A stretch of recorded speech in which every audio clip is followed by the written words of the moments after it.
On this week's show, we'll be discussing the impact of Summer Games Fest and the Xbox Showcase and Ubisoft Forward, the newest PlayStation Plus catalogue editions, and a ton of new games that just got announced. All that and much, much more on this week's GamerGuild Podcast.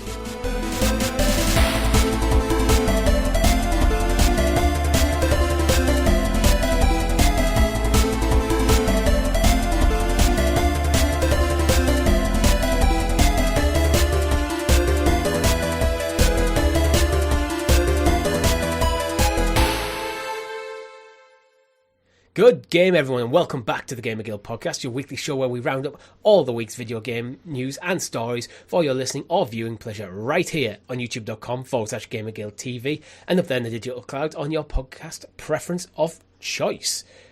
Your players for this week are myself and also Mr. Chris. How are you? I'm great. I'm doing good. After a busy week, we've now got a slightly quiet one to reflect, look back at the video game world and see what we'll be playing for the rest of 2024. It's exciting times ahead. Indeed. But we do have a great show lined up for you. But before we get into it, don't forget to like the video, subscribe to the channel and ring that bell icon so you're kept in the loop with all of our amazing content here at GamerGuildTV, such as this podcast releases every single Monday on YouTube and podcast services, 8 AM GMT. Our members, which you can join for as little as 99p, can get early access, usually either Saturday or Sunday. Whenever the edit is done, we put it straight up for members, so a slight early access there. Our other content, such as our live streams, where this week, Chris, we played XDefiant. We did. We dove into a first-person shooter from Tom Clancy himself. I've heard he's the sole developer who worked on this title on Ubisoft's Busy behalf, guy is Tom Clancy. He is, even though he passed away a couple of years ago. Busy man. But yeah, we jumped into XDefiant with, I will say, our wonderful community. It was amazing. We had a good 20-25 ex-Stadia players show up for this live stream this past week. And you never really know when you pick a game that's maybe not in everybody's wheelhouse who's going to show up for it. Are they interested? Is there going to be engagement there? And boy, you guys showed up for it. I know it only came out about a fortnight or so ago, out into open public access. But yeah, we had a great time with the community. I wouldn't say I had a great time playing the game because we got our asses handed to us. But you know what? We learned, we had fun together, we grew, and we uninstalled it all collectively at the end. Fun's debatable for me. I was having fun at first, but as the stream went on, I was no longer having fun. I just felt like I could never kill anyone. I'd put half a clip of bullets into someone, they'd turn around and shoot me, and I'd be dead instantly. And I just felt like I was just banging my head against the wall. And I don't think it's the game. I think it's very much me being crap at shooters online. Mm-hmm. But that makes the game not fun, so it makes me not want to play it. I have no interest in getting good at a game that I'm not enjoying. Yeah, I think collectively over 2 hours it was a showcase of why when you pass the 30-year-old mark and you have other responsibilities and you don't have time to just dedicate every single evening to one game, your reflexes aren't good enough, your reaction time isn't active enough, you don't know the map of the world quite as well, you don't know the right loadout. And we even had some players jump in, like Fletch from Xbox Nation jumped in, helped us out massively. He put 80 hours in and even we still struggled with that amazing support. But shooters, maybe stick to the single player campaign for me, like Call of Duty and stuff, Doom later on this year and stuff hopefully. But yeah, I had fun. Again, with no discredit to the game, I think XDefiant is a game. If you're in that wheelhouse and that's your genre style, I think you'd have an absolute blast with it. It was very reminiscent of Modern Warfare 2 era for me. That's the vibe I got. Quick drop in, do an objective, game's over in 10 minutes, give or take. Nice and snappy. Nice bit of variety on the characters. Of course, they're going to pull from other Tom Clancy IP and other Ubisoft IP to throw them in there. But solid game for me, just not for us or our audience seemingly. My thing is, I don't really get what it does that Call of Duty doesn't. I didn't really see anything that was uniquely XDefiant. I know they've got characters and stuff from things like The Division. I suppose you have every class has its own kind of abilities. Maybe that's the thing that stands out, and the fact it is free to play, where Call of Duty Warzone aside isn't. Yeah. I don't think it's a Call of Duty killer, but I think it can find its own place. Because it isn't really anything. Battlefield, the last game, kind of flopped. So if someone's looking for a shooter that isn't Call of Duty, but plays similar to it, it's cross-play, it's multi-platform, it's free to play. it's not a bad choice. Yeah, I think just every company, of course, is trying to carve out this niche for themselves, and as saturated as the market is, and how dominated it is by the likes of Call of Duty and Apex and other such, it's a good effort by Ubisoft. I'll give them that, especially when they've wrote off so many other games like the Division Heartlands. Like, just draw that a line under it. This seemingly succeeded to launch, at least. I think it's a very Ubisoft game where it's very clearly following trends rather than trying to trailblaze. Yeah. So it hasn't rewrote the rulebook and what a 5v5, 6v6 like PvP shooter can be. It's just doing a competent iteration of what already exists. Yeah, and I think Ubisoft see it as an addition to like their catalogue of games. With them looking at Ubisoft Plus, they need like an arena shooter almost to kind of pad out every genre it's ticked in that Ubisoft Plus catalogue. So I think it's survived. Ubisoft traditionally support the games very well. Like if you look at Riders Republic and the season passes for the Crew Motorfest, they do a good job. And we'll get into Ubisoft because we didn't cover the Ubisoft Forward live on last week's show, so there is some like juicy stuff to talk about that came from last Monday's presentation. But all in all, I was happy with XDefiant. It's just not for me, unfortunately. I'll stick with my Rainbow Six Siege, where I have a moment to breathe and plant some bombs and squad out with a team rather than just die upon die upon die. I prefer the more grounded gameplay of Siege, to be honest. Yeah. It's people sprinting, jumping through the air, going prone. Well, you can't go prone in this game, but like bunny hopping everywhere. It doesn't do it for me. Chris, you've still got your playthrough of Uncharted Abyss. You've finished the game now, slowly going up for members and non-members on the channel. Is it a week delay between members and non-members that we're doing this? Yeah, week delay between them. So if you are a guild hero, you get that up to a week early. Episodes are dropping at the current cadence every Tuesday, so there'll be one tomorrow at the time the show goes live.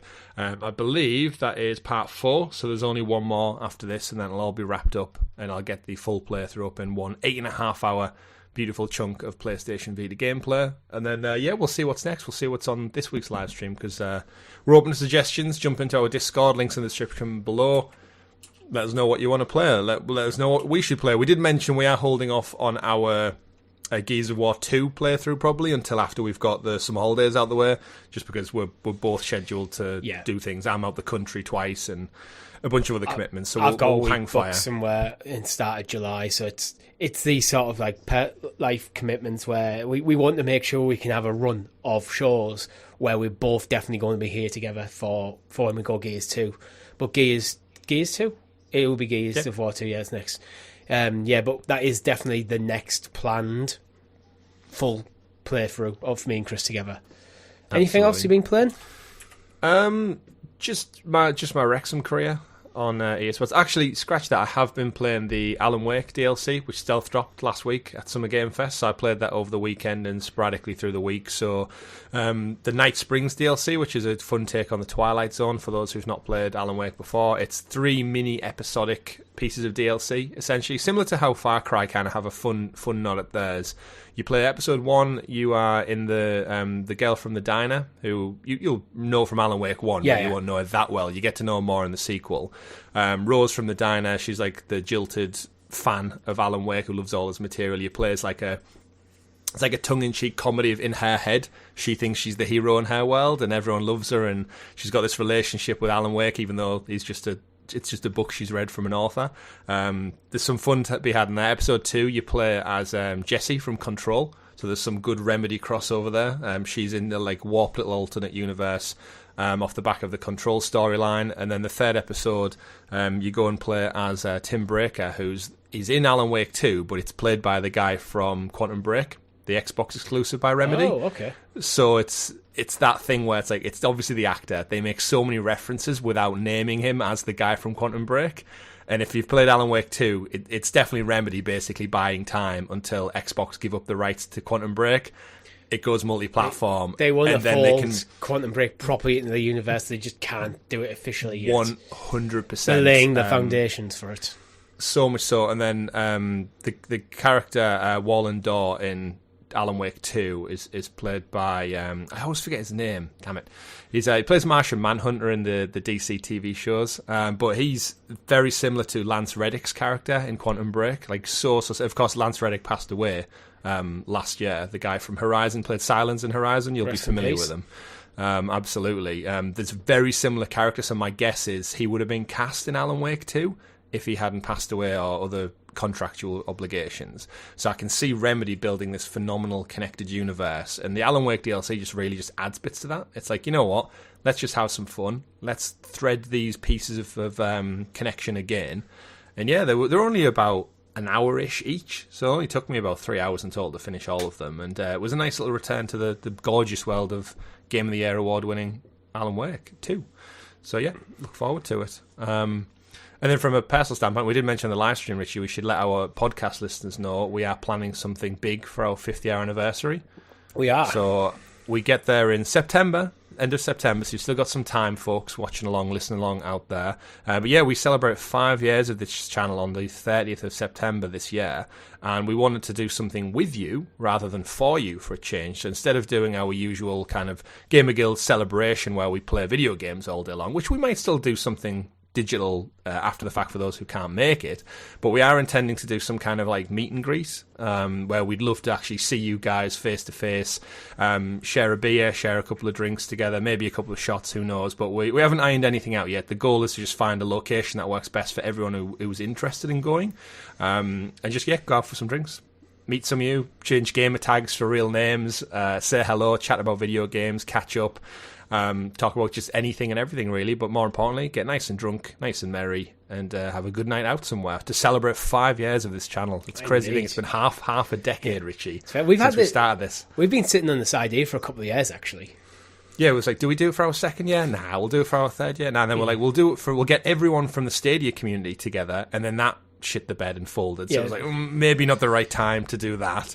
And then I had a child, so that kind of put the brakes on that one. And then now it's like, right, where can we get a time frame? So I think 5 years is a good milestone. Yeah. They said half a decade, Richie. We were not in our 30s when we started this show, and I'm 35 this year. We're 35 this year. We were.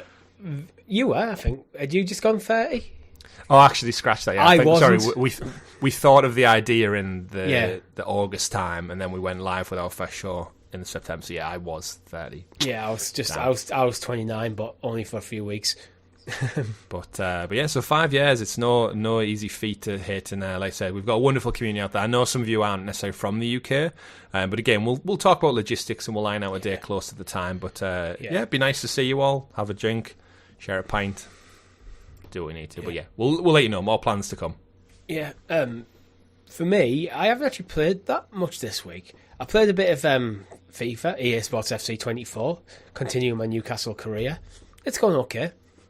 My squad did hate me briefly because I said one bad thing in the press conference, and then suddenly the entire squad with morale's going down. Kieran Trippier's banging on my door going, the guys don't like it. It's like, I said one stupid thing, and we're like third in the league. It's like, what the fuck? It's like, yeah, the guys are feeling unsettled at the moment. It's like, why? I'm always having people... FIFA haven't sorted this out in about 10 years. You have someone go, oh boss, I really want to play this next game, I think I'm important to the team. It's like, it's the Carabao Cup or whatever the League Cup is called nowadays versus, like, I don't know, Birmingham, and in 2 days time we've got the Champions League. It's like, and you're knackered. No, yeah, but you don't have a chance, you don't have an ability to go to respond properly and going, no mate, you're knackered, I'm saving you for this game. Yeah, mine. And then the moment that they don't get enough game time, it's like, bloody, like you're knackered all the time. I'm rotating the squad because you're tired. Yeah, I completely feel that. I'm getting the same. I also think the career mode breaks after so many seasons, because I'm getting to a point where I'm on like a really good unbeaten run, and they'll come and go, oh, you're on a fantastic 15-game unbeaten run right now. And then I'll lose a game, and they'll come in and they'll say like, oh, that was a really hard-fought draw. And it's like, we lost. And then the next week it'll be like, oh, your unbeaten run's still going. How can the guys keep it up? And I'm like, we lost last week. Like, are you not watching the set? Like, it must lose its stats. Similar to the, as you were saying, the player's fitness. You know, when you have to balance their energy and the performance. Yeah, that's totally broke on my career mode now. It doesn't work for me. They just come, yeah. I'm constantly like getting told, "Oh, I need to change this player's fitness or his sharpness or his fitness." So I'll change it, and then I'll get an email saying you're changing too much, too often. It's like, but you didn't. I mean, it's just a mechanic that just doesn't work. It's not thought out enough. Again, the career mode's been left to die for pretty much the last 7-8 years now, since FUT mode started making them the money. And I'm still enjoying it. I'm fun. I'm on the cusp of Premier League promotion. I'm in 6th, but my squad is so like unprepared for the Premier League. I'm starting to draw loads of games. I'm not as sharp, but the defending is just so slow. Yeah. But football talk aside, that's going to be my game. I'm going to keep dipping into probably until Star Wars Outlaws or something comes out. Yeah, so, same. I haven't really played anything else other than that. I do need to go back to Assassin's Creed 2 because I do want that platinum. Collect those feathers. I have been playing a bit of South Park Stick of Truth on my Portal. Not much this week, actually, though. I do need to go back to Jedi Survivor, but it's kind of lost on my Xbox at the moment because I'm barely home nowadays. Yeah. I could play it on my phone with Rikishi, but it's not the same. It's not the same. But me and my girlfriend, we've started watching all the X-Men films again on the run-up to Deadpool. Wow, that's a choice. Yeah, including Origins. We watched Origins last night. Oh, what a waste of a Friday night! Yeah, it was. It's not terrible if you pretend it's not connected to any other film. It's okay. You know what is good in it? What? Sabretooth. I'll give Liev Schreiber his flowers for that one. Like, the CG is notably worse than the original trilogy, and none of the plot doesn't really make that much sense in terms of any character's real motivations. Yeah. And it doesn't connect well with the original trilogy, what considers meant to be an origin story that's set before the original trilogy. Is like, it's a mess. I remember at the time being really hyped, thinking we get Wolverine Origins, and then we're going to get like Storm Origins, Cyclops, or we're going to get a movie for each of these characters. Plan. And it's like, I cannot wait. And then it did so bad, it was like, never mind. Yeah.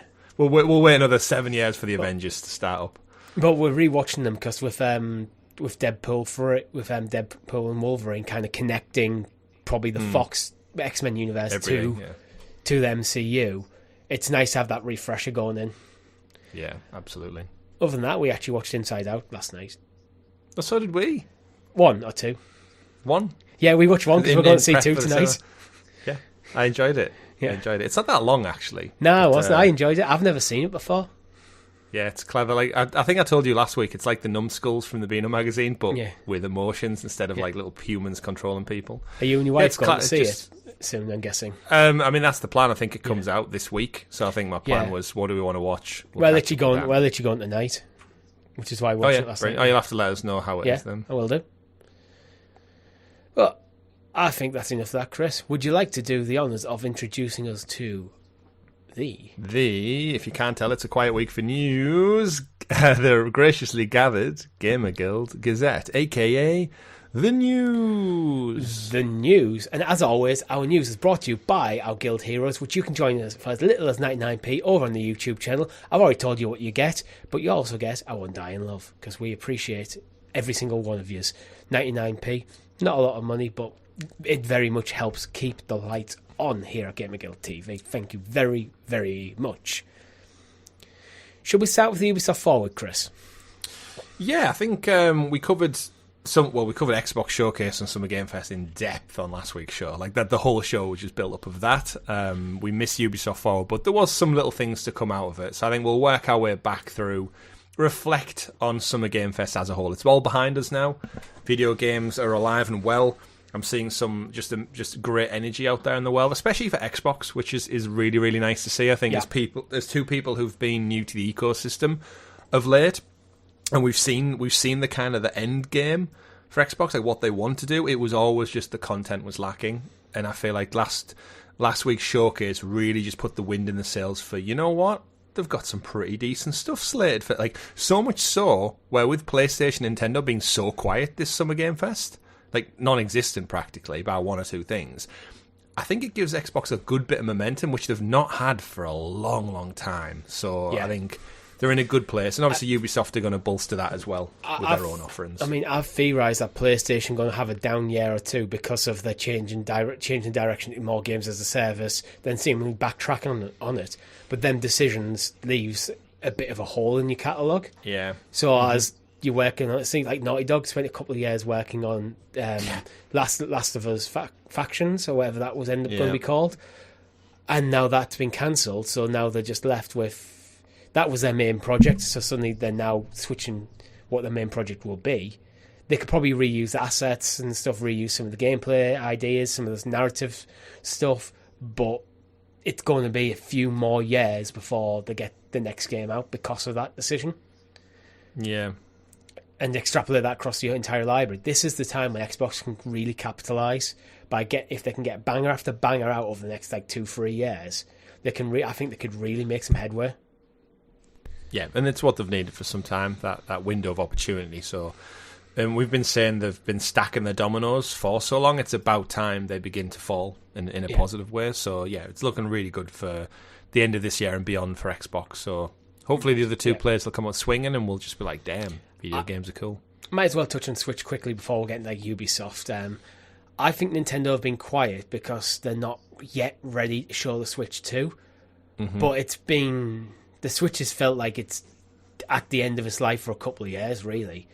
And I think maybe in the next month or two we're seeing it, because if they're planning maybe early 2025 release, I think Switch was in the February, then they're going to, I think, maybe give it another couple of months, then take the stage, capture the stage entirely to yourself.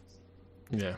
You'd think there'd be some kind of direct this summer, maybe not now, but by the end of August, surely you get something. It might even be the scrambling, hoping they can make a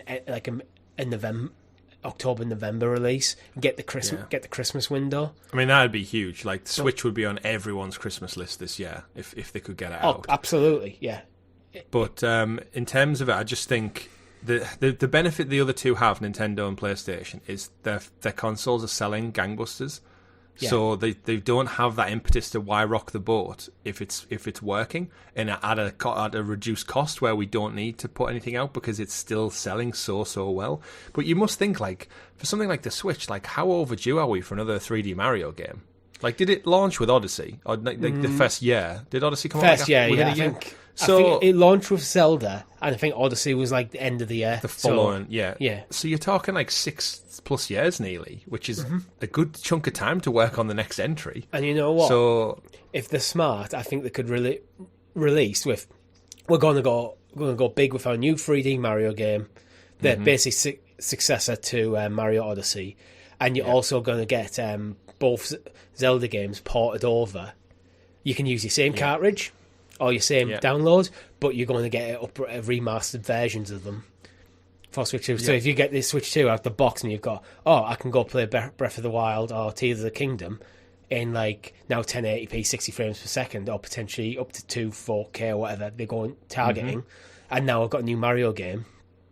And let's face it, there's always Mario Kart as well. Yeah, I was going to say announce a Mario Kart for, let's just say for February release, you announce the Mario Kart for the back end for the Christmas release. And then you go, there's a solid year straight away. Yeah, people would buy it just for those 2-3 things alone. So, yeah, we'll see. And again, PlayStation, the rumoured Pro, we still haven't heard anything. They did a State of Play, but compared to everything else, I think the State of Play was quite weak. I don't think they need a Pro. I really don't actually think that a Pro's needed. It's not... They can have it, but I don't think it's needed. I think the PlayStation 5 is good enough. What I think they need is to get some big first-party titles out the door. It is baffling how we sit here and go, everything Xbox just showed up, and it's PlayStation have that potential bottled, ready to go. They could easily pull something together and go, right, Naughty Dog shows what you're working on. Sucker Punch shows what you're working on. Santa Monica shows what you're working on. Blue Point shows what you're working on. They have so many quality studios that we know nothing about. I think they want to keep ready to go. I think they want to keep the powder dry till they're ready to start going. Yeah. They don't want to do what we've seen a lot of. Look, talking about the Xbox showcase, Fable. How many times have we seen Fable, yet we haven't got a date for it? It feels like that they've announced that game too early. So I think that's what PlayStation are probably wary of, announcing a game, then in 5 years' time, sat here going, oh, do you remember that game? What happened to that? You mean like Beyond Good and Evil? Yeah, like Beyond Good and Evil. 2, sorry. 2, yeah. Yeah, let's pivot over to the Ubisoft Forward. General impressions of it? I watched it after the fact, so it was last Monday. We didn't do it live on the show, but I was always going to check it out because it's arguably Ubisoft have the 2 biggest games I'm interested in for the back end of this year. They led with Star Wars Outlaws, which I think we know plenty about so far, but just to see this Ubisoft position this showcase is like more of a deep dive into these titles, and I think they knew what they had. With 2 IP of Star Wars and Assassin's Creed, they didn't really have to put much more effort into this showcase. I think we discussed pre-show, actually. Didn't even really need to be a showcase. I would have actually preferred Ubisoft to just give the trailers and the assets over to Jeff Keighley or Xbox and just say, you know what, just sprinkle them throughout the rest of the weekend because it didn't really need a standalone event. Yeah. That was my general impression of the showcase. Star Wars Outlaws, Assassin's Creed Shadows, very interested in. I had some issues with how they actually presented them. Everything else just seemed to be largely DLC. Yeah, it was just updates for updates for this, updates things. for that. So I was like, they could have just sprinkled that in throughout Jeff's thing, and I would have potentially done a Star Wars Outlaws and the Assassin's Creed Shadows, 2 separate events, as like a Ubisoft Direct, a bit more. He's a bit more in depth. Because the Star Wars Outlaws one especially, it started with the orchestra. Awesome. Always a good start. Mm-hmm. Then we got a gameplay trailer. Then we got a guy talking about on stage. And then we got a second gameplay trailer. It's like, you maybe don't need that much in one showcase. You could have cut, to be honest, the guy on the game director talking on stage didn't need that. Didn't need the second trailer. You could have saved that for another later date. It did show really well, though, Outlaws. It did. It looks awesome. Have you seen all the comparisons people are making to Starfield? Because you can fly into the planet and land. Just everything from like the even open world, the maps. A cutscene as it's travelling. I don't think you're actually flying it, but it still looks cool. But they showed off the dogfighting, and there is something with Star Wars, obviously. It's got like, as soon as you put that Star Wars overlay on it, on the hood, and you have the same fonts and the music themes are very Star Wars, you've got that taste of nostalgia that I think elevates it a little bit more than you had with something like Starfield. But yeah, like there's dogfighting involved, as you said, the traversal from on planet to outer space, and then the hyperspeed, that's all there. But then just the typical, the Ubisoft stuff that works, and they've done so well for so many years now.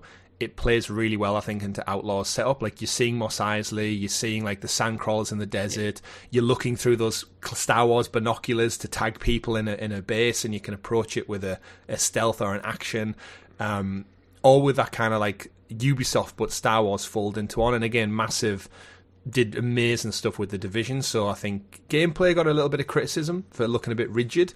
But when it comes to a third-person Ubisoft game, it's kind of like what I expect. I'm not expecting like fluent Mirror's Edge style traversal. It is quite. You're a human. You're a grounded human bounty hunter for all intents and purposes, with a little pet character called Nix. But you're not able to like run up walls and fly around. Like, I think people are expecting something a bit more. But like, you're just a human. Yeah. So if feeling grounded and a bit clunky is probably because that's what you are. But a lot of people actually got to go get hands-on with it, and they were allowed to do 3 missions. And the feedback I heard across like multiple podcasts last week was just, it's fun. It's really good, really fun, and the world's so rich and detailed that they're hyped for it, and I am too. I can see where the criticism come from, because it doesn't, from what I've seen of it, it doesn't look and feel like a next-gen game. Like it feels like a very good PS4 game, not a PS5 game. But I actually don't have a problem with that if the game is ultimately fun. Yeah. And I think it looks like it is, and I'm surprised I'm defending Ubisoft, because I'm usually the one who's quite more critical, but I think the game looks awesome, I really do. We've actually got more information about the game length as well. Yeah, we do. About 25 to 30 hours for the Golden Path, plus potentially up to 50, 60 hours for completionists. Yeah, the director came out and said he kind of quelled some worries that it was going to go all out Assassin's Creed Valhalla, and you were going to be talking 100 plus hours, and he was like, no, That's not our intention. We want to give you a condensed Star Wars experience, which is, I think that timeline sounds about right for what we're seeing. 100%. I think that timeline is probably about the sweet spot, I think, for open world games. If you can finish completely, like, depending how quickly you play a game, for me, I'm probably usually the upper end. I might be pushing 70 hours. You might be down at the mid-50s. I think that now. maybe do for a full platinum run. I think that is probably the sweet spot for an open world game where you feel like, you know what, I've got good value for the experience, but it hasn't overstayed its welcome. Yeah. You know, I almost feel like I want to finish an open world game going, not that I'm glad it's over. I was like, oh, that's done now. It's like, oh, nice. I'm content that it's over, but I almost could have done with a little bit more. So that's when DLC is enticing. 100 plus hour game, DLC is not enticing because by the time that 100 hours gone, I am done with the game. Yeah, Ghost of Tsushima for me was like that perfect example of that sweet spot. Like when that game finished, I was like, "Fuck, that was good," but man, I could go for some more right now. And typically, especially Ubisoft, when you get games pushing up the over 100 hours, like Assassin's Creed Valhalla, the additional content isn't actually fun. It's just stuff. Pads it out, doesn't it? Yeah. But the biggest thing for the time frame for me is it needs to be done before November 15th when Assassin's Creed Shadows comes out. Yeah. Because that is going to absorb, you would imagine, double the time. So that's my entire winter period probably playing Shadows mixed with other things. There's one thing I want, though, to happen before this game comes out. Ubisoft Plus to come to PlayStation. That would save everyone a lot of money. Yeah. It was announced and just hasn't happened. It's like, I bet it happens after Shadows. See how it performs and then drop it if necessary. Yeah. Once they get that initial sales window out, let's before Ubisoft probably launch a suite of like games as a service titles. Let's launch it then. But yeah, speaking of Assassin's Creed, did you see Assassin's Creed Infinite? What was it called? Infinite? You know, the hub that's going to collect them all, apparently. Oh, yeah. That's been renamed, rumoured to be Assassin's Creed Animus now. So you are literally in the Animus picking your games you want to jump into, which fits for the universe. I don't get the point. I guess. I'm still waiting to see what, and I still need to see what it actually looks like. Like, are we a character in a little mini hub world, or is it just a menu screen? Like, what does and what's the cost? Like, is it a separate subscription? Do you pay for Assassin's Creed Animus and get like every game included for a tenner? But what's the purpose? We don't know. This is the thing. Like, they've been talking about it for years since we started this podcast 5 years ago. They've been talking about it, but they haven't really explained what it is and why it is.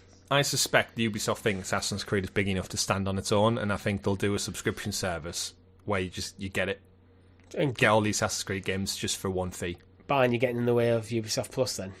It might be included. It might be like, you go on Amazon Prime and you want to watch a movie, and he goes, oh, you can buy it, or you can sign up. Like me and the wife signed up for Studio Canal for a 7-day trial just to watch the Founder, the McDonald's movie, within Amazon.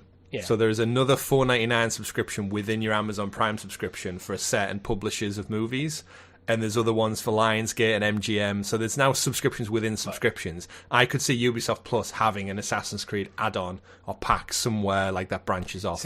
But we'll learn about it. My worry at some point about Assassin's Creed Animus is the point. Well, I think was always NFTs.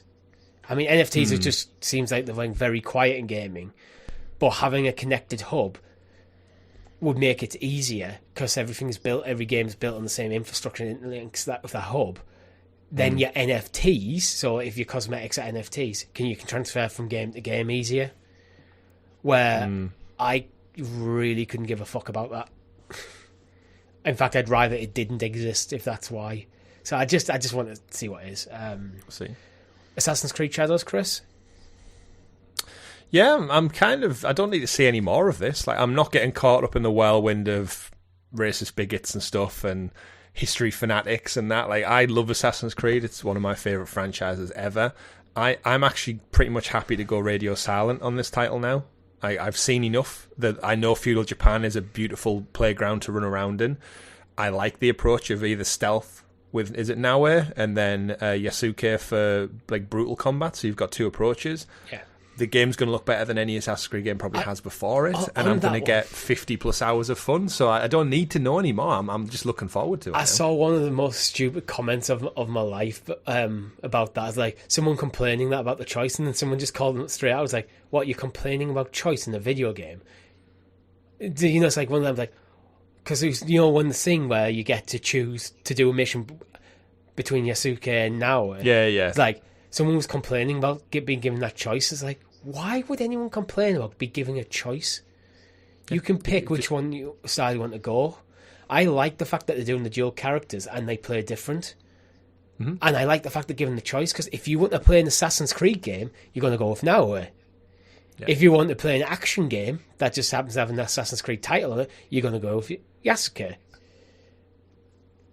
I think it looks great. It's one of the big criticisms that my girlfriend has about Valhalla. As much as she really enjoys it, it's not. She says it's not an Assassin's Creed game. The DLC, she says, is, but the main game is not. It's just an action game.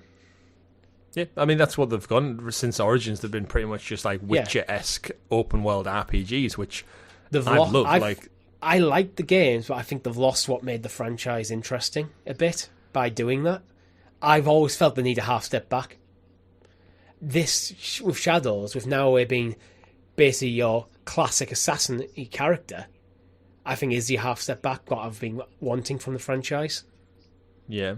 I just see them as history RPGs. Yeah. Like, the assassin stuff is so, like, inconsequential now for me towards this. It's like, do you like ancient Egypt? Yes. Go run around in a playground in ancient Egypt. If you like ancient Greece, he's that. If he's ancient England, he's now feudal Japan. It's like, yeah, someone who was a big history fan, just growing up, like, this is just great for me exploring these worlds, and yeah, I'm there for it regardless. Like, again, I played Mirage. I got the Platinum Trophy in Mirage last year, and going back was okay, but it was missing something for me, and it might have been the open world. I might have now been conditioned to prefer it, but I'm still a fan. I'll still play it, and I can't wait. From what I've seen, I don't think they did going back well. I think they went back, but took the wrong lessons. When they went back, they didn't. For me, going back, Mirage should have played like how you wished the Ezio trilogy played. Yeah, but we're probably due an Ezio remaster reboot of some sort. Like, you haven't done one yet. I'd say start doing a remake of Assassin's Creed 1, a full ground up remake. I wouldn't be surprised if the Mirage team are on that now. Then consider going into doing the Ezio trilogy. I think we're going to get... See, after Shadows in Japan, I think it's about time they went back and did Renaissance Italy with with the RPG scope. So we're talking Rome to Milan to Venice. Everywhere is going to be explorable. I think they should do Spain. Yeah, that would be during the Inquisition. But then are they getting too close to... They haven't done Spain. No, I'm thinking Italy, like similar themes and colour palette and stuff. But, well, I mean, we'll have time. I think the Mirage team will probably go work in the reboot. But speaking of going back, Prince of Persia. We got an update in the most oddest of decisions from Ubisoft. Yeah. I feel a bit sorry for this game. This is... it's not... We got story DLC for The Lost Crown, which is the one that looked awesome, did really well. What was the second one called? The Rogue Prince of Persia. The Rogue Prince of Persia, the worst looking one. Like, it looks fun, but it looks visually so much worse than The Lost Crown. Like, if you're going to pick one or two, why pick the second? That's the problem. The Lost Crown DLC is called Mask of Darkness, is out September.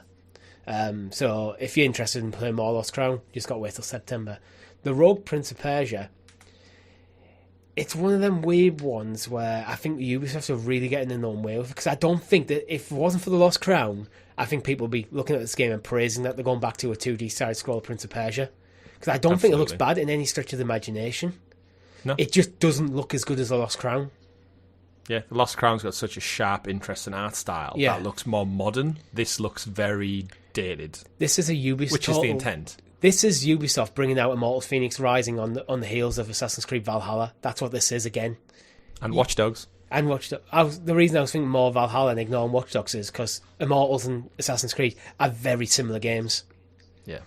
The Rogue Prince of Persia and Prince of Persia Lost Crown are very similar games. So they're getting in their own way again. It's like, maybe push this one to next year, Ubisoft. Yeah. Or the year after. Or the year after. Like the Sands of Time. Yeah, Sands of Time. It finally returned, kind of, because we didn't see anything. I can't believe they made this decision. So for those who don't know, the Sands of Time remake initially started off with like Ubisoft Mumbai, I think it was, like a brand new studio in India who started off working on the remake, and they showcased it at probably I want to say it's the first Ubisoft Forward. We covered it on the channel. Yeah. And it got so much backlash because it looked like a PS2 game. Like, I'm not even joking there. Like, the detail on the facial animations and the eyes and stuff was so embarrassingly poor. It was so bad, it makes you wonder who's doing quality control on the Ubisoft Forward, who let that through. You could have just went, guys, this isn't in the showcase. I've watched the trailer, it's not going in. Go back and work on it. This is not going in. I don't care if we have to cut 20 minutes out of our showcase. Yeah, and I think they underestimated either the interest or the fan base of Prince of Persia still, but they put it on the back burner. They brought in other teams, because Ubisoft is like such a global company. They've got studios all over. Like, you look left and right and you'll see a Ubisoft studio in a big city. And they then bridged out. I think they brought Montreal on and a couple of other studios to like help. And then they took it off Mumbai and they moved it over to somebody else completely. And then they just said they're going to totally rework on it. So the trailer we got was to announce it's been pushed back to 2026, which it was supposed to come out in 2022, I want to say. After there. They showed a candle in a window looking over a city. And it was like really gorgeous looking candle, beautiful, ray tracing and stuff, the logo. And then that was it. The year 2026. So it's what? I really wish instead of this. I get why they've done this. They've done this because they're not ready to show anything, and they want to avoid the vaporware conversation like they have with Beyond Good and Evil 2.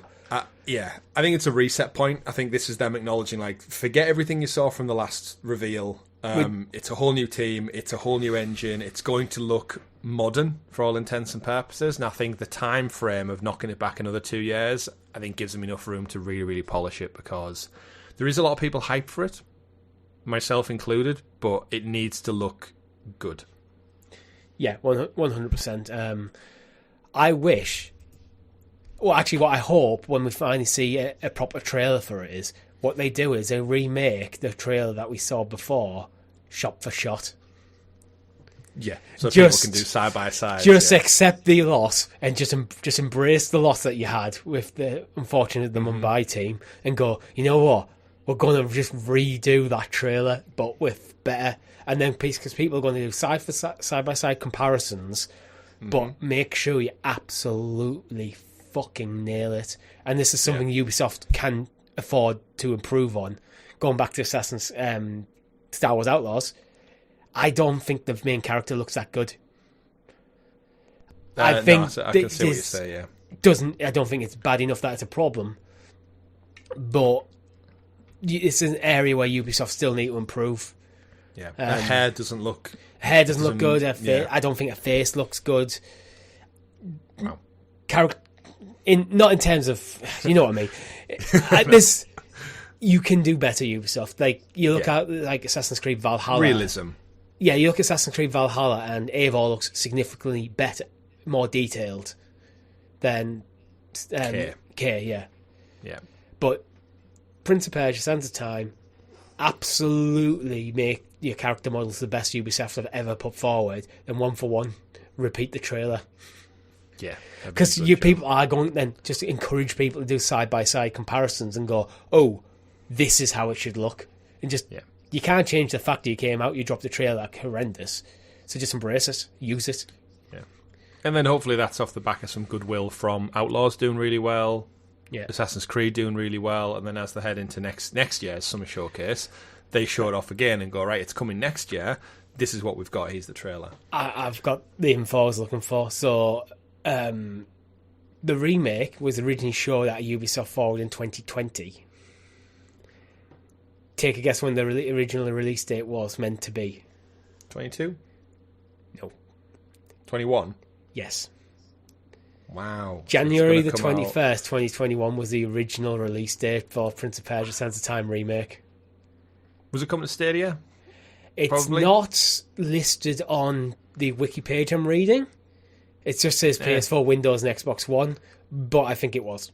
It'll have been in Ubisoft Plus, won't it? Yeah. Most likely. Wow. So since the original launch date, it's going to be 5 years later. Got a Skull and Bones on our hands, Richie. We have indeed, but Skull and Bones came out. Yeah, it actually had some season update, didn't it? It did. Forward, it did. like a brief trailer. It's dead in the water. Yeah. And that was it, right? Yeah, we got some stuff about XDefiant, Season 1 reveal. I know, which we'd all 117 Pax Romana announced. So I know it's kind of basically Ubisoft's take on Civ. Oh, okay. Oh, so it wasn't DLC, it was actually a whole game. I believe so. Yeah. Yeah, I think it is. I think just when I saw the trailer, I just presumed it was an expansion. I didn't think Anno was a game that got multiple entries. I figured it was just like a platform that got like new factions added and stuff. But I think it's a bit like Civ, where it does have a loyal but fairly quiet fan base. Yeah. I think the problem with the trailer for me is it was all live action, so it wasn't a trailer, it was an advert with a real actor, and it didn't show any gameplay other than the logo at the end. So I think because they'd put such little effort into it, my head just told me, it must just be DLC. Yeah, but it's like, again, it's like Civ. If you're a fan of Anno, you're probably really excited that they're bringing out another Anno game. And if not, you're probably going, what is that game? Let's look at the other Anno games to kind of get an idea. It's not going to rip up the rulebook of what Anno is. Yeah, I know. Yeah, I know indeed. I know. Was there anything else at the Ubisoft Forward that's worth talking about? That was it. No. Pretty much that's why, again, it felt very much like he's an update on two big games. Here's some trailers for DLC, expansion, season content.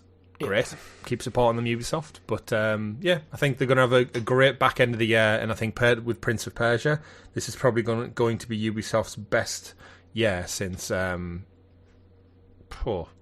time. A long time. Ubisoft might get Game of the Year this year. Potentially. They've got two candidates, realistically. They do.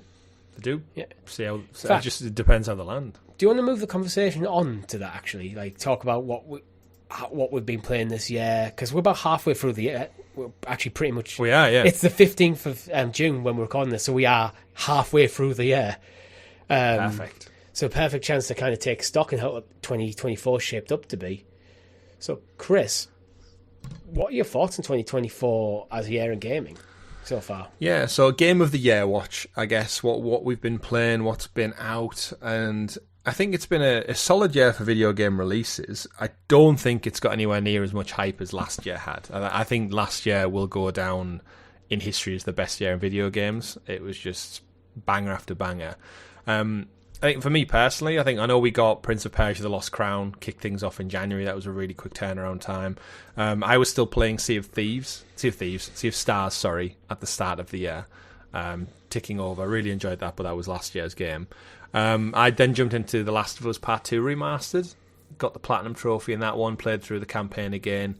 Didn't really enjoy the roguelike stuff that they added as part one of the free expansions, but I appreciate it's there. And then nothing else really came out for a while. Looking at a couple of other releases, Tekken's not for me, Tekken 8, so that's kind of skips out on it.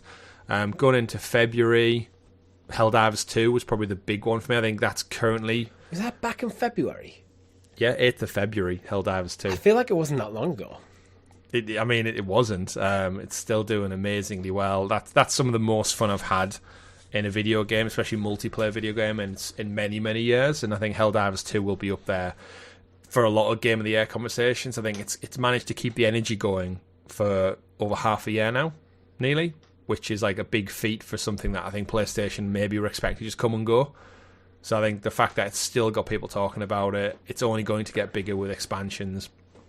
I think I need to have a serious conversation with myself at the end of the year. Obviously, I think Outlaws and Assassin's Creed are probably going to bump Helldivers down for my own personal taste, but I think as it stands, Helldivers 2 is probably my front runner for just I've not had that much fun in a video game, and just the general conversation globally. I've not seen something with that kind of energy in a long, long time. Probably since Fortnite took off, actually, where just like anyone and everyone was referencing it, making memes about it, Reddit threads, jokes. references. It just took the world by storm, and we saw that in the play numbers. So it's a huge win for PlayStation in what would have been a quiet year otherwise. Banisher's Ghost of New Eden was one for me that I think is an absolute sleeper hit. Who I think it's a shame because I'd love to see a sequel to it, but it's one of them where I feel like you could see the studio being closed, or I guess it's Don't Nod, so they're moving on to. Oh no, they're not Life is Strange. Yeah, they're Life is Strange. Deck 9 now. So Don't Nod. What's the other IP Don't Nod have going? They've got two, and Banishers is their non-Telltale-esque one, and I feel like they do have a Telltale style one they do work on. But that aside, if you've not played Banishers Ghost of New Eden, it's definitely a recommendation from me. We got the Tomb Raider remasters come out. Great. I'll wait for the next proper Tomb Raider entry. Skull and Bones, Richie. We played it on the channel. We dabbled in that. Don't need to really say anything about Skull and Bones. That came as expected and went down like a sunken ship as expected. I think it's got a small community. It does seem to be sticking around a bit. What's it called? Not a frigate. What's smaller than a frigate? I don't know. Skiff? Is it skiff? Yeah. It's got a skiff-sized community in the I grand worry scheme of things. With something like Skull and Bones because we're not involved in the community. Are we a case of kind of overlooking how popular it is? No, I don't think so. Everyone's if you're into that kind of stuff, you're playing Sea of Thieves, and especially because that's on PlayStation as well now. It's multi-platform, and Microsoft have that track record of supporting Sea of Thieves, and Rare have been doing a terrific job. Well, actually, I had in the news story for later, but I might as well mention it now since you brought up Sea of Thieves. It's the top-selling game in Europe on PlayStation. There you go. So why would you play Skull and Bones? Yeah. If you want your pirate adventure, go play Sea of Thieves. What else? And then it had been quite. Yeah, I guess I'll throw it over to you here because this is where Final Fantasy Rebirth kicks off at the back end of February, and this is what took a lot of people a lot of hours.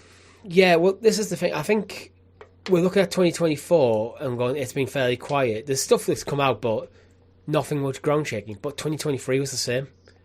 2022 is the same. For the last few years, the start of the year has been largely quite quiet. You might get one big title. I think, was it 2022? We got Hogwarts Legacy. Or was that 2023? At the start of the year, that was kind of the big thing. And not much followed till after Summer Games Fest. And then suddenly... Hogwarts Legacy was last year. Suddenly the year started building in the second half.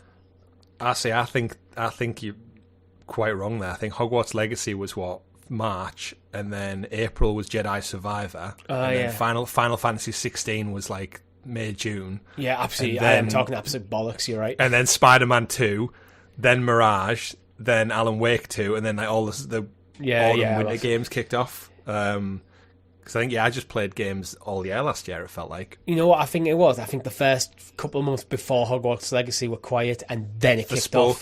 Forspoken was in January, which that doesn't count. Landed like a flat balloon. So for me, I was trying to remember what I was playing this year. So I go back to my PlayStation trophy list. I started the year off just still playing Final Fantasy 16, so that kind of carried over. I tried getting the Plague Tale Requiem. It just didn't click for me. I did play through Alan Wake 1 with my girlfriend. And it was pretty much Final Fantasy 7 Rebirth for a good solid 2 months. Yeah. And I only have 58% completion in that game. Yeah. Was it too long in the end, do you think? For a middle entry? For the story, no. If you're going for the platinum and care about the trophies, yes. Because I just burnt out on it. I got to the point where I just got a bit fed up of playing that game. And to get the platinum, you have to do a replay. That's one thing. I wish... That's what killed it for me. That's when I kind of made the decision. I'm going to stop. Because I realised, I'm not going to get the platinum because I don't want to do it's a hard mode playthrough. I don't want to do a hard mode playthrough of this game right now. So I'm not going to bother getting all the miscellaneous trophies to mop up because I'm not going to get the platinum anyway. So I was like, that's fair. Okay, I've done pretty much all the story content. I'm done. I was very content with where I left that game. I think I was a bit burnt out on Final Fantasy as well, because from going from 16... I think I played 7 Remake just before I went into 16 as well. So for a good 4 months, Final Fantasy consumed my life. This is your Final Fantasy. It's still my game of the year for this year. And nothing else has come close, because nothing really else has captured my imagination. I went back to start playing Jedi Survivor, but I've talked about I've struggled to get into playing that, not because of anything to do with the game, but just because how much my life's kind of changed quite a bit since the end of January. Like, I'm currently feel like I'm living in 2 different houses. So it's that kind of early-ish relationship stuff is like... So I have been playing like things like Stick of Truth on the Portal, playing a bit of FIFA and stuff. I've been playing the Lego games, but all this is old stuff. It changed, yeah, and there's nothing wrong with that. Yeah. I think going back, there's such a wealth. And speaking of going back, I was just looking at the release list for last year. You said the Quiet Thing. Yeah. About it. It wasn't quiet, was it? Dead Space remake was January as well. Yeah. Which is epic. Dead Island 2 was April. Warlong Fall. I was thinking back and I was like, oh yeah, because I was in the hospital when I beat that Warlong Fallen Dynasty boss. So it was like there was some proper like big hitters that got like a lot of hype. Wild Hearts, I know that came and went, but there was like big AAA games that launched even before Hogwarts Legacy came out. The Persona collection came out as well. Well, it came to Xbox, I should say, the remastered ones. But looking at 2024 and beyond, I think without playing Final Fantasy, I've had like quite a quiet summer of nothing really to play. I dabbled in the Battlefront Classic Collection that came out, and then there's nothing really much. That's why I keep going back to EA Sports FC, just because that's like you go to jump back in and enjoy. But other than that, Hellblade obviously came and went in a weekend. Hellblade 2, I really thought that would have took a bit more of my time, which I'm not angry at, but I think I finished it in just 2 nights, like 2 nights worth of playthrough. You feel like you could do done with it being a bit longer. Yeah, I think it did need like a final third. I feel like the game. I know we discussed it on the show. I still haven't played it actually. Oh, you could have it done by the weekend if you started this afternoon. To be fair, I've got plans. Yeah. Well, other than that, I'm looking at the list of games that came out, and I think I keep saying this, but the showcase that we just watched, it really was I knew it was coming, but for me, it's the back end of the year is my busy period. Where I'm going to look again with the additions of like I'm probably going to play Call of Duty this year as well. We've now got Astrobot that got confirmed. There's Lego Horizon Adventures, which are like 2 titles that I'll probably play with the wife. And then now I've got Outlaws, which is a 50-hour game. Then Assassin's Creed Shadows, and I'll probably pick up this year's FIFA copy as well. And if we get another Switch announcement, who knows? Indiana Jones for Xbox, which is also rumoured to be back end of this year.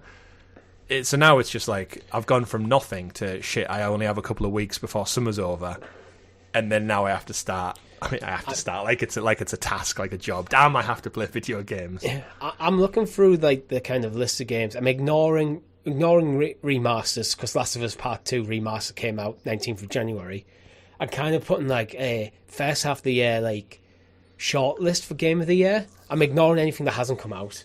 And so far, I've got Final Fantasy VII Remake, Helldivers 2, Prince of Persia, Lost Crown, Dragon's Dogma, and Hellblade 2 on that list. Not bad, really. I feel like it could... I think when I've gone through the list, I think they're the standout candidates if you had to call Game of the Year at this point in time. But other than Helldivers and Prince of Persia, I think the rest of them could be knocked off the shortlist in the back end of the year. Because as much as I loved Final Fantasy VII Rebirth, didn't sell great. Did well critically. Yeah. But because of the time it came out and because of the sales of it, by the time the Game Awards comes around, could that just be kind of, become an honourable mention rather than locked in as a candidate? Yeah. I'm trying to think, like... I'm looking forward. It's entirely possible this year Ubisoft could have 3 games up for Game of the Year. It's a good year for Ubisoft to have these IP. Mm-hmm. Because, as you said, I don't think any other ones... I think Indiana Jones is going to miss the cut-off point. Life is Strange Double Exposure coming out October. I think that could do well from a... It won't win any of the big ones. That's when the games for Impact or indie game. Narrative, best narrative... I see a bit of criticism actually for that. I didn't read into it because I don't understand where the criticism's coming from. So there's an article from PC Gamer which we can dip into now. We might as well while we're here. In Double Exposure, it doesn't basically acknowledge a canonical ending from the first Life is Strange. So when you start the game, it gives you the options to pick what happened or what decisions you made to kind of give it some foundation. But just apparently a couple of people on the internet are just annoyed because it's not sticking to one storyline. But it's a video game, get over it. But then if they picked one storyline over the other, it invalidates your experience playing through Life is Strange 1. Yeah, it's just, again, people getting caught up in stuff that they think is real life, but it's actually, guys, it's a video game. Like, calm down. I thought they were going to do multiverse shit and go all of them are valid. And the max you are playing through, this is her experience. However, based on your choices, all different. And I thought they were going to actually do like a multiverse story and kind of link all potential endings in. Yeah, so apparently Max has vowed never to use her powers again, and then they evolve into kind of seeing the double exposure is a cool name as well. This like kind of two parallel worlds that's just based on probably the two main endings from the last game. Potentially, yeah, and then it ties in with a current new friend where she's moved away to another town. She's moved away from Arcadia Bay to a new place, and just shit happens again. It seems to be like, why always me? But the biggest thing, which rightly so for me is getting the biggest piece of criticism, is the launch rollout. So for a predominantly, well, not predominantly, a story-driven focused game, they're doing the episodic thing again. Not like an episodic rollout. It's just the game is broken up into chapters, essentially. Which I think that's best how these games are presented. Yeah. It doesn't really have all the chapters ready to go. Yeah. The base game is going to be about £50. Yeah. Deluxe edition, about 60. And the Ultimate edition, 80. However, Richie, if you buy the Ultimate edition, you can play it up to 2 weeks early. So they're giving away 2 weeks early access for those who are willing to part way with the most cash. Only chapters 1 and 2, though. But still, it's not multiplayer online. This isn't like early access to the arenas and stuff. This is spoilers. So if it's me and you, who are both Life is Strange fans, if we don't chip in for the Ultimate edition, what are the chances on our social media over those 2 weeks we see a spoiler? Oh, hi. I'm looking at the difference you get from the different editions. Standard edition, you just get the full game, as you'd expect. Deluxe edition, you get the spooky outfit pack and the Decades outfit pack. Ooh. Ultimate edition, you get that, plus Final Fantasy VII outfit pack. Fan Favourites outfit pack, which I'm guessing is going back to maybe Max's and Chloe's and Rachel Amber's like original costumes or something. Paw Print outfit pack and exclusive cat content. Honestly, I'd save you money. I unless you are adamant you want to dress Max up as Cloud Strife. Yeah. Which I think would be kind of immersion breaking for this style game anyway. I would just save you money and just go for the standard. Yeah, but 2 weeks is a long time. Maybe a couple of days I'd let them get away with, but £20 or $20 more. And this is for me, it's a very much vote with your money and don't bother. Yeah. You can get the 2 weeks early in a pre-order, actually pre-purchase offer. At least you can on Steam. Yeah, but it's like, come on, Life is Strange. Like you've got such a good energy and a good vibe, and people are going to buy it anyway. Why then start messing around with sales? I know it's not the devs; it's probably the publisher's sales team at Square. But just like, come on, just put it up for sale like a normal company should do. I didn't read the fine print. It's pre-purchased the Ultimate Edition. Yeah. So, but yeah, looking at the rest of the year, Call of Duty will do well, no doubt. I'm interested to see what it looks like with the Game Pass accompaniment to it. Flight Simulator. Game Pass could be the thing, I think, that pushes Call of Duty properly into Game of the Year. I don't think it. I don't think the people who vote, unless the campaign is absolutely stellar, I think Call of Duty is beyond Game of the Year discussion forever now. I think you reckon? It's just. I think it's just so part of the industry. It's like. I think if they come out with an absolute solid, engaging narrative, I think Call of Duty, because the polish has always been there. If they come up with an engaging narrative, that's what suddenly puts you back in the conversation. The people who vote at these things at the Game Awards, I don't think they're the type of people who really play Call of Duty to a degree where they care. The people like us. Give me a narrative action adventure game. Yeah, that's it. If it's there, like that's why I think Outlaws and Assassin's Creed probably has a higher chance. Yeah, just based on the people who vote prefer third-person story with characters. Now, this is why it's interesting PlayStation don't have anything big out this year, because it would have been a clean sweep if they put something out. Like, if they put Ghost of Tsushima 2 out or something, that'd be a shoo-in. But then, you know what might be a surprise? Well, I think Astrobot might sneak in there, you know. September release, it's garnering low. Like, did you see on the wish lists? I think IGN posted a wish list article. It's from the whole Summer Game Fest. It's number one wish list game, Astrobot. Doom is second, and then the list kind of like goes down with Gears and other such things. But Astrobot, Richie, number one. Yeah. Which is crazy. And I think if that lands well with family and older audiences, it's got that bit of whimsy. Remember the DICE Awards, Untitled Goose Game won Game of the Year. So it's not beyond reasoning that in a quiet year where people maybe look at Outlaws and go, it's Star Wars, it doesn't deserve it. Assassin's Creed, it's too big and bloated, the story's not great. Astrobot could sneak in there with fun and whimsy and colourful characters and a bit of nostalgia sprinkled in. I think it could do it. I really do. I'm saying it here. I think it might be mine. Like, I think I'm so looking forward to Astrobot. 80 levels of nostalgia-fueled 3D platforming. Yeah. And I think it's the truest version of 3D Mario we've got that hasn't came from Nintendo, I think, since Mario. For those who haven't played Astro's Playroom, it's essentially that. And I think if that gets made into a fully-fledged game... Yeah, I think it might sneak in. That might be my game of the year. Yeah, I've got a feeling you might be right, actually, because I can see Star Wars Outlaws and Assassin's Creed Shadows come out and go sell absolute gangbusters. Yep. Hit solid high 8s, maybe low 9s out of 10. But I can also see like Shadows come across where its major criticism is it's just the next Assassin's Creed game. Yep. I think they'll be up there with like the nominations. They're not. So they'll be in the game, but I don't think. But they're not doing anything to really push their own genres forward. That kind of thing. It's like everyone's like, oh yeah, they're great games. Where Astrobot feels like immediately you look at the trailer for Astrobot versus like especially Star Wars Outlaws, it's more that game is clearly more polished. Yeah. It looks smoother, it's more vibrant. It looks, as you mentioned when we're talking about Star Wars, some people criticise the gameplay for looking a bit clunky.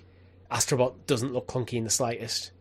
Yeah, it's smooth and fun. And if they nail a 3D platformer with a bit of a narrative, it's clearly got the charm there. Mm-hmm. Did Mario Odyssey win the year it came out, or did Zelda pip it? I think Zelda pipped it. Yeah. But I think it was in the conversation. Yeah, Nintendo had a crack at that, yeah. Yeah. So that could be a reason. The Don't Nod game I was thinking of that was so close to Life is Strange, it's called Lost Records Bloom and Rage, and it looks like Life is Strange. It's about 3 girls in the 80s who have a band of some sort and something sci-fi. They discover something sci-fi, something bad things happen. Crazy twist, emotions, decisions need to be made, but it literally looks like Life is Strange, but with a 80s rock punk aesthetic over it. Yeah. That's Don't Nod's next game. That's supposed to be coming late 2024, so I'm surprised we didn't see it, if I'm not mistaken, at any of the Game Awards stuff. Game showcase. Indeed, but if you don't want to wait till late 2024, on the 18th of June 2024, you're getting a whole new list of PlayStation Plus games for Premium Extra members. So what have we got in this list? Crusader Kings 3, Football Manager 2024, Console Edition, Monster Hunter Rise, Monster Supercross 6, the official video game. I think it's got a lot more words in the thing, but I know 1800 and After Us. Chris, what is your pick of the bunch? Honestly, probably none of them. I think it's a weak ass month for PlayStation Plus. Again, this is the catalogue ones, right? This isn't claimable. So this is just getting added to the ever-rotating list of catalogue games. I will take this as an opportunity, once again, to point out the Lego Hobbit is included on PS4. Oh. Fuck TT games and the Lego Hobbit games, because this is not a complete game. And I'll bring this up every time the Hobbit is mentioned. Until it's complete. This does not contain the Battle of the Five Armies, as was promised, as DLC. TT Games bottled it. They never made it. So if you play this game, you are getting 2/3 of a game, realistically. Yeah. And until we get a Lego Middle-earth collection that wraps all the saga up in one, I will not rest. there's actually a couple more games that I hadn't mentioned because they weren't on the graphic when I scrolled down the PlayStation blog article. There's quite a few. You got Police Simulator Patrol Officers is coming. Far Cry 4. How would that didn't make the cut for the graphic? I don't know. It's a PlayStation Plus re-release. There's a little asterisk next to it, so I'm guessing it's been in the cycle before. But it's still... Oh yeah, it's a bigger one. Yeah. Disney Pixar's The Incredibles Lego is in there. And you got some VR stuff. And some old school retro stuff. Oh, you do, You've got yeah. Lego Star Wars 2 Original Trilogy, which is the PSP version, I will point out. It's not the PS2 version, it's the PSP version that's being ported. Daxter, an interesting which choice. is a big one. Daxter, for those who don't know, Daxter's the PSP spin-off game that was made, which is really, really good. Stranded on the PSP, which actually means, to one of our other stories, every single Jak and Daxter game is now available on current hardware. With the launch of this one later on this month, I think it's the 18th, so a couple of days from now it comes out, which, as far as preservation goes, and bring them up with trophy support, and have you noticed the new emulated games that have been coming out this last month, they've got the rewind and save features as well? I haven't, because I don't have extra premium. So yeah, all of these emulated games we've seen from like the Jak Collection, the Resistance remakes, the PSP ports, they all have save at any point. So it just saves in, and it's got a rewind function like a lot of the Sega Mega Drive remaster things had. So basically, at any point you die or whatever, just press the pause button and just rewind. It literally rewinds by frame, so you can just go, which is great. I'm looking at this list, and I think it's actually fairly solid mid-month. These are all very nice to have catalogue games. So if you're interested, for example, if you're interested in the new Monster Hunter game coming up, is it Worlds? Or Wilds. Wilds. You could do, oh god, I've never played Monster Hunter. Oh, Monster Hunter Rise is there. It's a nice to have in your catalogue kind of thing. I'm interested in the new, if you're interested in Anno 1800 is there. You could have a gauge whether you're going to be interested in Anno.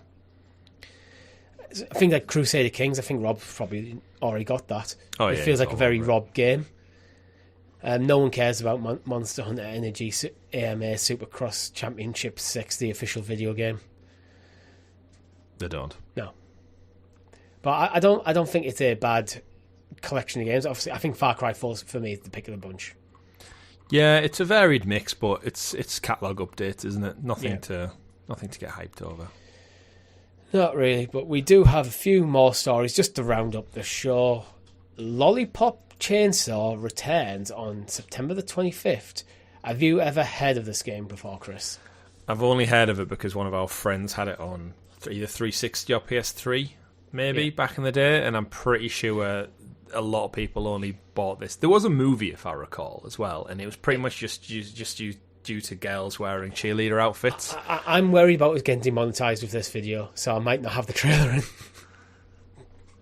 Yeah, it's like zombies, it's right? It's probably going to be there, to be It's honest, girls with overly sized weapons and scantily clad. It's a beat 'em up. It's a third person 3D beat 'em up where you play as a cheerleader. Yeah. And yes, this game knows exactly what it's doing.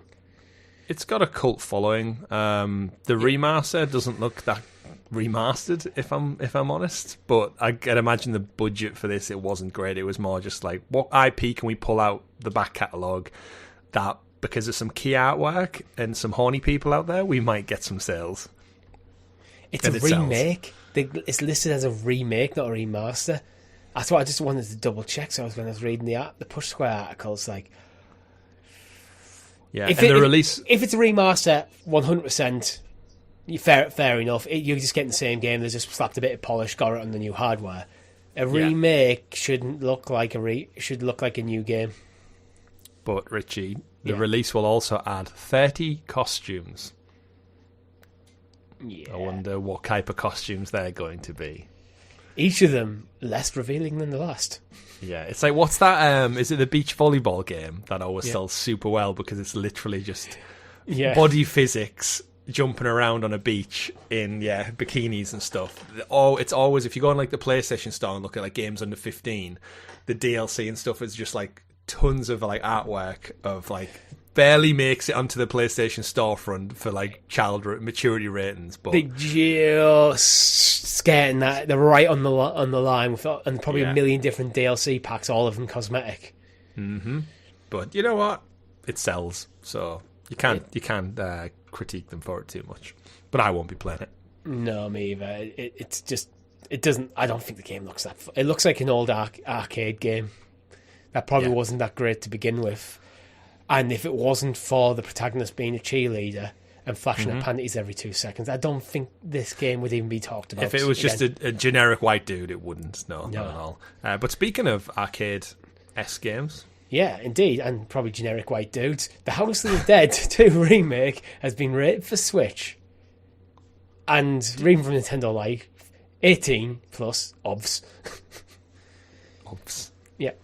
So, will you be playing House of the Dead on your Switch, Chris? No, I'm not. I play House of the Dead in the arcade. I'm sure they haven't had They had the remake back out in 2019. Remember, it came to Google Stadia. It did. The House of the Dead remake. Number 2. I guess the first one did well enough. Switch obviously has the gyro functions a little bit more. So but will you use them? No. I don't think many people buy this outside of... I remember playing this in the arcade. House of the Dead. Yeah. It's better with a light gun. Let's just admit it. It's better with a light gun. It's like if they did a Point Blank or something, or Time Crisis. It's like it's not the same experience. On Switch, if you use like the light gun peripheral, that could be fun. Yeah. But you haven't... This is the downside of a game like this. You need to buy a specific thing to adapt your controller to play a game that is kind of okay. It was kind of okay when it came out for the arcades. Mm-hmm. Not very good for home consoles, and now you have to buy additional hardware to play it on a platform which most people are probably moving on from. Yeah, it's only rated for the Switch, so maybe the gyro is like specific to it.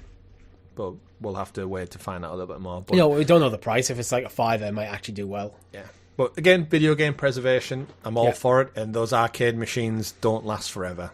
So keep it coming. Indeed. So where do you want to go next? Beyond Good and Evil, Chris. We've talked about Ubisoft. Beyond Good and Evil 2 seems like it's never ever going to be released. But we might get a 20th anniversary edition on PS5.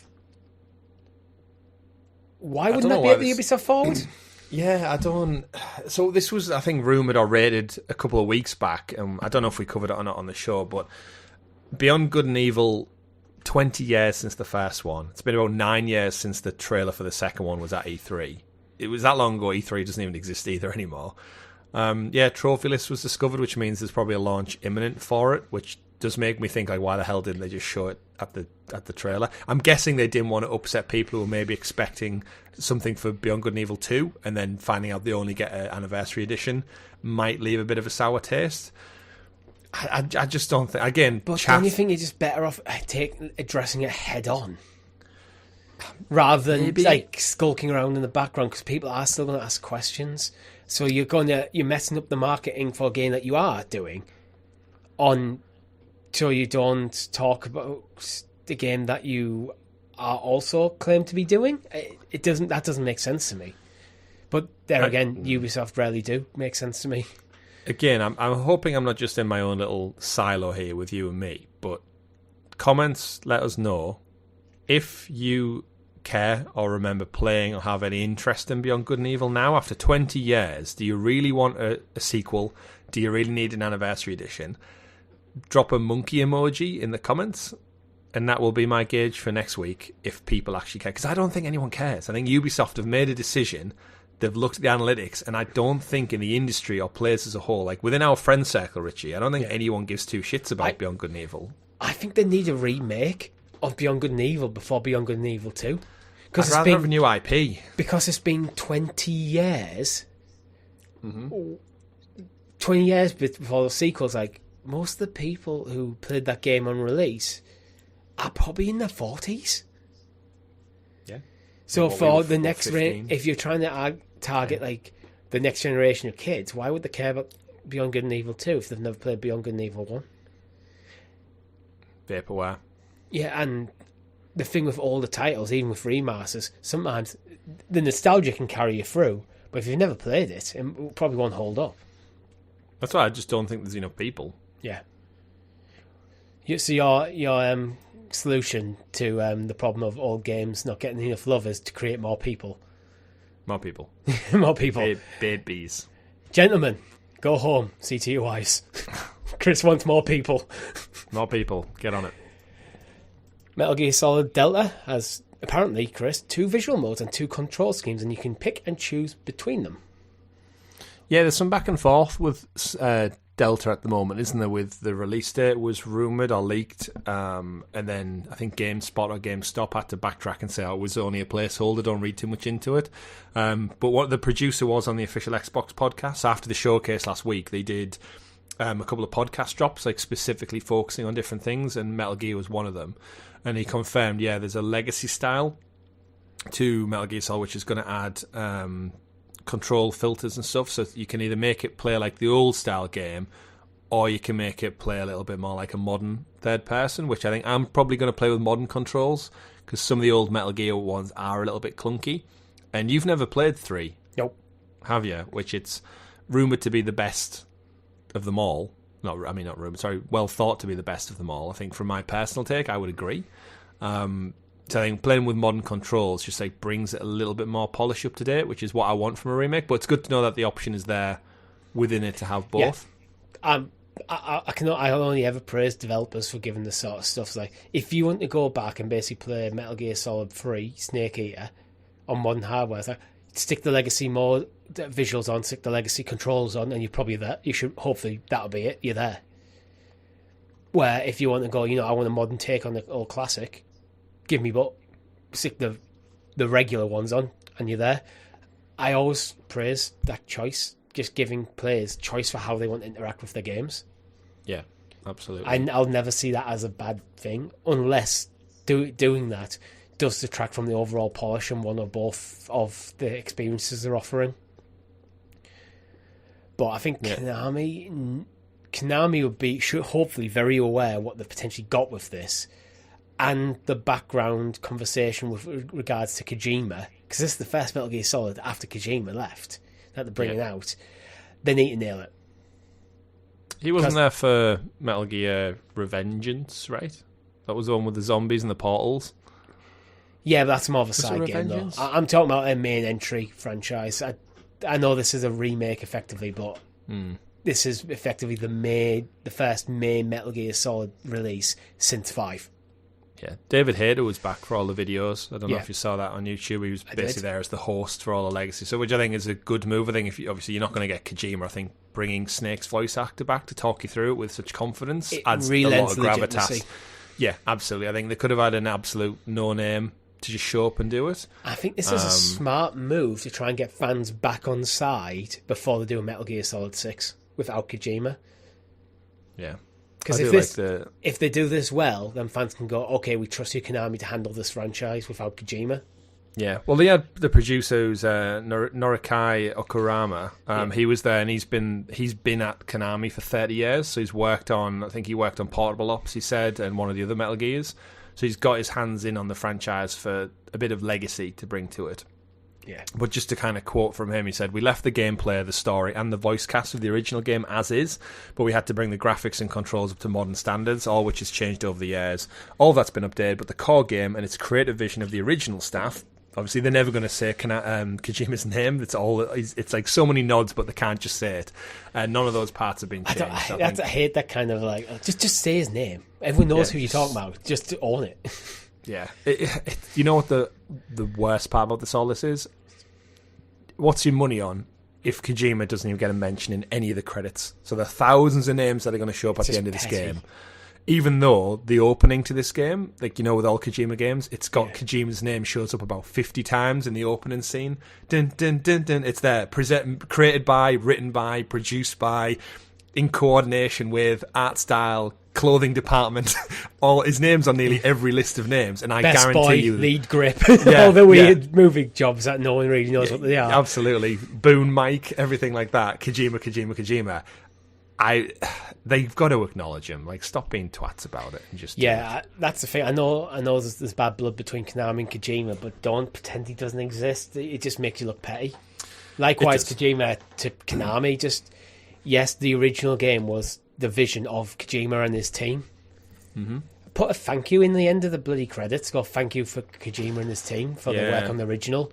Just grow up a bit, really. Yeah. Does it really hurt to acknowledge the original creator? Because we all know he exists.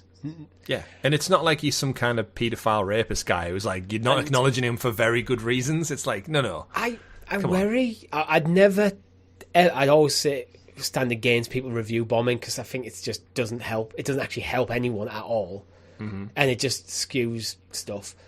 I think Konami are potentially leaning in by going to long efforts to avoid mentioning Kojima.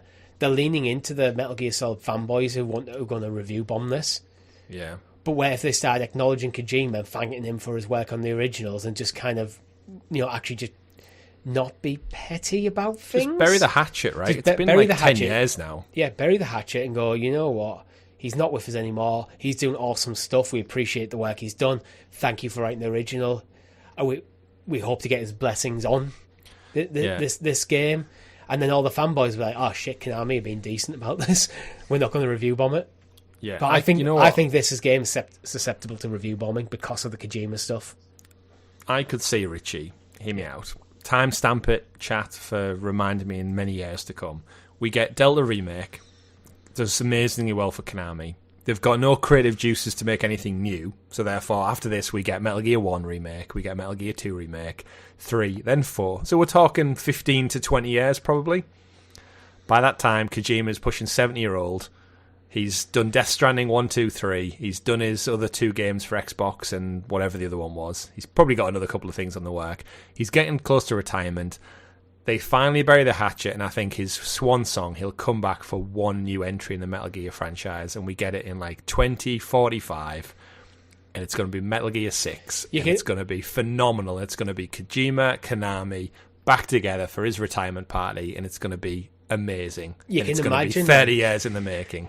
Whatever the sequel to Summer Games Fest is, you're just going to get, it's like, oh, he's a trailer from, like Jeff Keighley's on stage, he's a trailer from a good friend of mine. People are like going, oh, what's it going to be? And they see Konami logo and go, oh. Yeah. Then the Kojima logo comes up, what? Shit, they're doing it. Yeah. Kojima's there with walking his Zimmer frame or his and then just the title, it is. Metal Gear Solid 6. That's it. Don't need to show anything. Yeah. That's it. Collaboration with Kojima, and then just you don't even need to show anything, any visuals, just that. You just win Summer Games Fest with that. David Haight is like 75, Kojima's 80. Everyone at Konami who didn't like Kojima's passed away. Just like, it's the perfect swan song that the guy deserves. They get the codec sound coming in, and David Haight answers going, "Yeah, I'm back for one last time." Old man Snake, literally. But we'll have a long time to wait for that, but hopefully they'll bury the hatchet. Yeah. And we'll look back at this day in video game history as the day Chris predicted Metal Gear 6 with Kojima. Yeah. But you know what? Talking about this day in history, let's end the show with this week in video game history. Chris, is there anything interesting on the 15th of June? Well, Richie, hear me out. 24 years ago today, in Japan only, no surprise, Street Mahjong Trans Asakami 2 launched on the PlayStation 2. I have no idea what this game is about. I have no idea who made it. But I don't know why it's Street Mahjong. I don't know why it's Trans Asakami, whatever that means. But it's a title that caught my eye because there's nothing else really came out on this day. So, no, I'm going to skip ahead a little bit. Anything that's jumped out to you? Not yet. Ghostbusters, the video game. That one. That's the one I'm going to call out. 15 years ago, Ghostbusters, the video game, the true follow-up to Ghostbusters 2. Written by Dan Aykroyd and Harold Ramis, the original writers. Voiced by the entire original Ghostbusters cast. Third-person action-adventure game. Use your proton pack. Hunt ghosts down. Travel into the reason it never made it to a movie, Richie, is because they didn't have the budget or the CGI to make it. So then they just basically just left it. In video games, we're able to recreate that. You go back, you meet some amazing characters from the previous games. You basically hunt things down with a proton pack instead of a machine gun. It works exactly like a third-person shooter would do, but you're capturing ghosts, you're hunting ghosts down. It's really fun, and it's the voice acting that does it for me, because it is you've got Bill Murray in there, you've got Dan Aykroyd in there. This game is one of my probably like go-to Halloween-y type games that I'll come back to time and time again. They did remaster it about 4 or 5 years ago, but it's just as good. I enjoy the latest Ghostbusters movies. Afterlife and Frozen Empire were okay. I haven't seen Frozen Empire. It's okay. It's a good Ghostbusters movie, but it's not the original two for me. They are my childhood. So playing this game is like, oh my word. As such a big fan of video games, that's like the perfect way for me to get the third movie. So yeah. Recommend it highly. Indeed. There's literally nothing. No. I went forward to like midweek and there was nothing jumping out. So it's quite a quiet week in video games this week. But that is all we have time for this week. So if you haven't already, make sure you like the video, subscribe to the channel and ring that bell icon so you're kept in the loop with all of our fantastic content here at GamerGuildTV. And if you are a YouTube watcher and you thinks that they're admiring Chris's t-shirt, you can get one on our store. Audio listeners can also get it, but you don't know what t-shirt he's wearing, so you might have to go to the video and look. But the storefront, the links are all for you in the description. We have a Discord. As Chris mentioned earlier at the top of the show, we're looking at doing something special for our 5th anniversary. No doubt we'll be using our Discord to help organise that. We'll probably be, at least that's when we have a better idea of details, we'll probably be sticking the details in our Discord. It's the easiest place to stay in touch with us at GamerGuildTV. And also some awesome other people who just like to hang out, talk about video games, their life, and everything else. There is, just as a side note to the merch store, as of today, there's a 15% off everything sale on until tomorrow. Actually, you know what? Scratch that. It's Saturday, isn't it? It'll be done. Yes. There's a new sale coming on the 21st of June, so keep your eyes up for the end of this week. 25% off. That's how good we are to you. 25% off, one day only, 21st of June. So if you want 3/4 of t-shirt for the same price... This Friday, 25%, a quarter off the price. No, you get the full t-shirt for 3/4 of the price. Yeah, but yeah, worth it. Good deal. I might even buy something myself. I might not. I'm skint. But that's all we have time for. Thank you very much for watching. My name's been Richie. I've been Skint. Chris. GG everyone. Goodbye. Bye.